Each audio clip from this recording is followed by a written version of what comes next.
Hello everyone, welcome to learn with Manjari. दोस्तों, आज इस वीडियो में हम इंडियन इकोनॉमी इस टॉपिक के टॉप 30 एमसीक्यूज कवर करेंगे विद एक्स्ट्रा फैक्ट के साथ। तो आप किसी भी कॉम्पिटिटिव एग्जाम की अगर प्रिपरेशन कर रहे हो तो वीडियो को पूरा देखिए, क्योंकि इस वीडियो में मैंने सारे क्वेश्चन सिलेक्टेड और एग्जाम बेस्ड लिए जो आपको आपके आने वाली सभी एग्जाम में काफी हद तक हेल्पफुल साबित होंगी। तो चलिए बिना देरी के आज की इस वीडियो को हम स्टार्ट करते हैं हमारे फर्स्ट क्वेश्चन के साथ। What are the objectives of economic planning? आर्थिक नियोजन के उद्देश्य क्या है? हम यहाँ पे ऑप्शंस देखते हैं। फर्स्ट है प्रोवाइड एम्प्लॉयमेंट, यानी रोजगार उपलब्ध कराना। नेक्स्ट है holistic development of agriculture and industry, यानी संपूर्ण रूप से एग्रीकल्चर एंड इंडस्ट्री इनका विकास करना। तो यहाँ पे आपका आंसर जाता है ऑप्शन सी के साथ, बोथ ए एंड बी। आगे बढ़ते हैं। बार्टर ट्रांजैक्शन मीन्स, वस्तु विनिमय लेन देन का अर्थ क्या है? बार्टर ट्रांजैक्शंस यानी जब हम किसी वस्तु के बदले दूसरी वस्तु देते हैं या प्राप्त करते हैं, उसे बार्टर ट्रांजैक्शंस कहते हैं। तो यहाँ पे आपका आंसर जाता है ऑप्शन डी के साथ, goods are exchange with goods. Hindi में कहेंगे वस्तुओं का विनिमय वस्तुओं के साथ करना। Next question, who is the writer of the book Wealth of Nations? Wealth of Nations इस पुस्तक के लेखक कौन है? तो यहाँ पे आपका आंसर जाता है ऑप्शन ए के साथ, एडम स्मिथ। एडम स्मिथ इन्होंने 9 मार्च 1776 में इस पुस्तक का प्रकाशन किया था, वेल्थ ऑफ नेशन का। Next, banks are required to maintain a certain ratio between their cash in hand and total assets, this is called. बैंकों को अपने पास मौजूद नकदी और कुल संपत्ति के बीच एक निश्चित अनुपात बनाए रखना आवश्यक है। तो इसे क्या कहा जाता है? तो इसे कहा जाता है स्टैट्यूटरी लिक्विडिटी रेशियो, यानी एसएलआर। तो यहाँ पे आपका आंसर जाता है ऑप्शन ए के साथ, एसएलआर। हिंदी में इसे कहा जाता है वैधानिक तरलता अनुपात। दोस्तों, हम ये जानते हैं कि एसएलआर क्या होता है। आरबीआई ने बैंकों को ये मैंडेट किया है कि बैंकों को अपने एनडीटीएल का 18% अपने पास कैश, गोल्ड या गवर्नमेंट सिक्योरिटीज के तौर पर रिजर्व रखना होता है, और इसके बदले इन्हें बैंकों को ना ही इंटरेस्ट मिलेगा और ना ही इसमें से बैंक अपने कस्टमर्स को लोन भी नहीं दे सकती।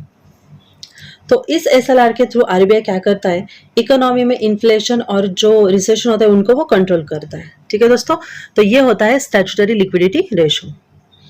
आगे बढ़ते हैं। तो डिमांड इन इकोनॉमिक्स मीन्स, अर्थशास्त्र में मांग का अर्थ क्या है? तो यहाँ पे आपका आंसर जाता है ऑप्शन सी के साथ, demand back by purchasing power. Hindi में से कहते हैं क्रय शक्ति द्वारा प्रेरित मांग। आगे बढ़ते हैं। The standard of living in a country is represented bye it's, किसी देश में जीवन का स्तर का प्रतिनिधित्व किसके द्वारा किया जाता है? तो वो किया जाता है पर कैपिटा इनकम के द्वारा, ऑप्शन बी। हिंदी में इसे कहा जाता है प्रति व्यक्ति आय। आगे बढ़ते हैं। RRBs are owned by, RRB का स्वामित्व है। आरआरबी का लॉन्ग फॉर्म है रीजनल रूरल बैंक। तो रीजनल रूरल बैंक को सेंट्रल गवर्नमेंट, स्टेट गवर्नमेंट और स्पॉन्सर बैंक, ये तीनों मिलकर ज्वाइंटली ओन करती है। ठीक है दोस्तों, तो यहाँ पे आपका आंसर जाता है ऑप्शन डी के साथ, jointly by all of the above. Next question, which of the following is measured by the Lorenz curve? Lorenz वक्र द्वारा निम्नलिखित में से क्या मापा जाता है? तो यहाँ पे आपका आंसर जाता है ऑप्शन डी के साथ, इनइक्वालिटी ऑफ इनकम, आय की असमानता। लॉरेंस कर्व इकोनॉमी में इनकम का डिस्ट्रीब्यूशन रिप्रेजेंट करता है। इसे एक सीधी रेखा द्वारा दर्शाया जाता है जो इनकम का परफेक्ट डिस्ट्रीब्यूशन दर्शाता है। आगे बढ़ते हैं।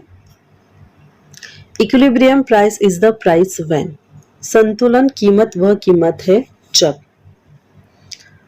तो यहाँ पे आपका आंसर जाता है ऑप्शन बी के साथ, supply is equal to demand, यानी आपूर्ति मांग के बराबर होता है।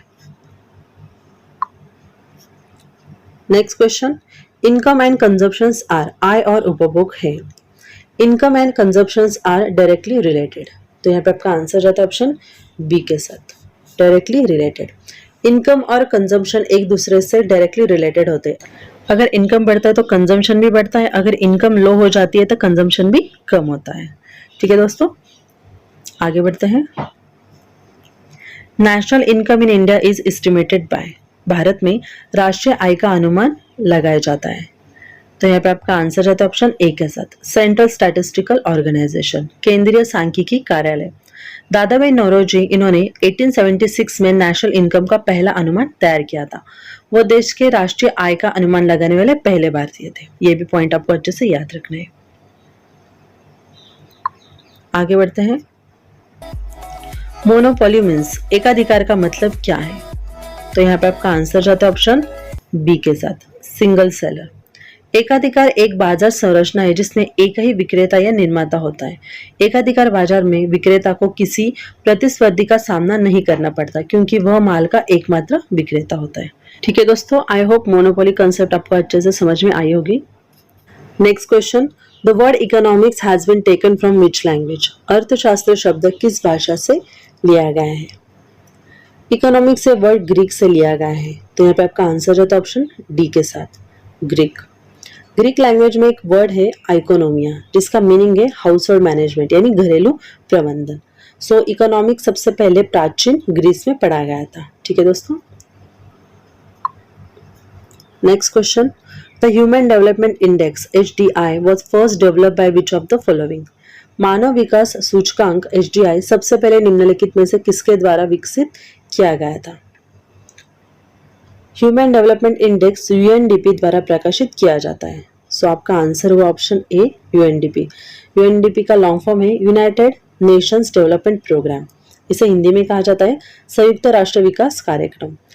UNDP का हेडक्वार्टर जो है वो है न्यूयॉर्क अमेरिका में और इसका फॉर्मेशन हुआ था 22 नवंबर 1965 में। Next question, the call for गरीबी हटाओ वाज इनकॉर्पोरेटेड इन? गरीबी हटाओ का आह्वान शामिल किया गया था। तो यहाँ पे आपका आंसर जाता है ऑप्शन बी के साथ, 5th 5-year प्लान। गरीबी हटाओ ये नारा इंदिरा गांधी जी ने 1971 में अपने चुनाव अभियान के दौरान दिया था। ठीक है दोस्तों, ये नारा आधिकारिक तौर पर कांग्रेस पार्टी द्वारा 1980 में पंचवर्षीय योजना के लिए इस्तेमाल किया गया था। इस योजना अंतर्गत रोजगार को बढ़ाने और गरीबी दूर करने पर जोर दिया गया था। आगे बढ़ते हैं। National income is also called as, राष्ट्रीय आय को क्या कहा जाता है? तो यहाँ पे आपका आंसर जाता है ऑप्शन सी के साथ, NNP eight factor cost, net national product at factor cost. Next question, per capita income is, प्रति व्यक्ति आय। तो यहाँ पे आपका आंसर जाता है ऑप्शन डी के साथ, net national product divided by total population. Per capita income ये कैलकुलेट करने का फॉर्मूला है net national product divided by total population. आगे बढ़ते हैं। World development report is published by, विश्व विकास रिपोर्ट किसके द्वारा प्रकाशित की जाती है? World development report world bank द्वारा 1978 से हर साल प्रकाशित की जाती है। ठीक है दोस्तों। सो आपका आंसर हुआ option C, the World Bank. World Bank एक इंटरनेशनल फाइनेंशियल इंस्टीट्यूशन है जो लो एंड मिडिल इनकम वाली कंट्रीज को लोन प्रदान करती है ताकि उनको हेल्प हो सके। इसका जो हेडक्वार्टर है वो है वॉशिंगटन DC USA में और इसकी इस्टेब्लिशमेंट हुई थी 7 जुलाई 1944 में। बढ़ते हैं हमारी नेक्स्ट क्वेश्चन की तरफ। In India economic planning was started in which year? Bharat में आर्थिक नियोजन किस वर्ष प्रारंभ किया गया था? तो यहाँ पे आपका आंसर जाता है ऑप्शन बी के साथ, 1 अप्रैल 1951। हमारा संविधान 26 जनवरी 1950 को लागू किया गया था। इसके बाद 15 मार्च 1950 को प्लानिंग कमीशन की स्थापना की गई और पहली पंचवर्षीय योजना की शुरुआत के साथ 1 अप्रैल 1951 से इकोनॉमिक प्लानिंग की शुरुआत हुई थी। आगे बढ़ते हैं। Who was the first vice chairman of NITI Aayog? NITI Aayog के पहले उपाध्यक्ष कौन थे? तो वो थे अरविंद पनगरिया, ऑप्शन ए। आगे बढ़ते हैं। What does GNP stands for? GNP का मतलब क्या है? GNP यानी ग्रॉस नेशनल प्रोडक्ट। तो यहाँ पे आपका आंसर जाता है ऑप्शन बी के साथ, gross national product. Next question, in India poverty is defined on the basis of. Bharat में गरीबी को निम्न आधार पर परिभाषित किया जाता है। तो यहाँ पे आपका आंसर जाता है ऑप्शन बी के साथ, कैलोरीज इनटेक। बढ़ते हैं नेक्स्ट क्वेश्चन की तरफ। Black revolution is related to, काली क्रांति का संबंध किससे है? तो यहाँ पे आपका आंसर जाता है ऑप्शन सी के साथ, crude oil production. Indian government का इरादा बायोडीजल बनाने के लिए गैसोलीन के साथ इथेनॉल को मिलाकर पेट्रोलियम का प्रोडक्शन बढ़ाने का था। इससे पेट्रोलियम प्रोडक्शन को बहुत ही अच्छी वृद्धि हुई, इसलिए इसे काली क्रांति कहा जाता है। आगे बढ़ते हैं। Who determines the minimum support price in India? Bharat में न्यूनतम समर्थन मूल्य का निर्धारण कौन करता है? तो यहाँ पे आपका आंसर जाता है ऑप्शन ए के साथ, the commission for agriculture cost and prices, यानी कृषि लागत और मूल्य आयोग। इनकी सिफारिशों के आधार पर भारत सरकार द्वारा मिनिमम सपोर्ट प्राइसेस की घोषणा दी जाती है। Next question, the first modern industry to develop in India was, भारत में विकसित होने वाला पहला आधुनिक उद्योग कौन सा था? वो था iron and steel industry, option C. Next question, in India the repo rate is announced by, भारत में रेपो रेट की घोषणा किसके द्वारा की जाती है? तो वो की जाती है रिजर्व बैंक ऑफ इंडिया के द्वारा, ऑप्शन सी। रेपो रेट क्या होता है? जब भी बैंकों को पैसों की कमी होती है तो बैंक्स जो है वो क्या करती है, आरबीआई से पैसे लेती है, और जिस रेट ऑफ इंटरेस्ट से आरबीआई इन बैंकों को पैसा देती है उसे रेपो रेट कहते हैं। ठीक है दोस्तों। Next question, which body in India does the regulation of insurance sector, Bharat में बीमा क्षेत्र का नियमन कौन सी संस्था करती है? तो यहाँ पे आपका आंसर रहता है ऑप्शन डी के साथ, IRDA। IRDA यानी insurance regulatory and development authority. IRDA Bharat में बीमा क्षेत्र को नियंत्रित करता है। ये एक राष्ट्रीय एजेंसी है जिसे 1999 में गठित किया गया था, और ये कहाँ पे स्थित है? ये हैदराबाद में स्थित है। आगे बढ़ते हैं। In which country zero based budgeting was used for the first time, शून्य आधारित बजटिंग का प्रयोग पहली बार किस देश में किया गया था? जीरो बेस्ड बजटिंग, ये कंसेप्ट की शुरुआत 1977 में अमेरिका के प्रेसिडेंट जिमी कार्टर ने इन्होंने अपने देश में की थी। ठीक है दोस्तों, तो यहाँ पे आपका आंसर रहता है ऑप्शन ए के साथ, USA। Next question, in India budget is prepared by, भारत में बजट तैयार किया जाता है। तो यहाँ पे आपका आंसर रहता है ए के साथ, department of economic affair. Bharat में बजट जो है वो डिपार्टमेंट ऑफ इकोनॉमिक अफेयर इनके द्वारा तैयार किया जाता है। और आज की इस वीडियो का last question, service tax in India was introduce in the year, Bharat में सेवा कर किस वर्ष लागू किया गया था?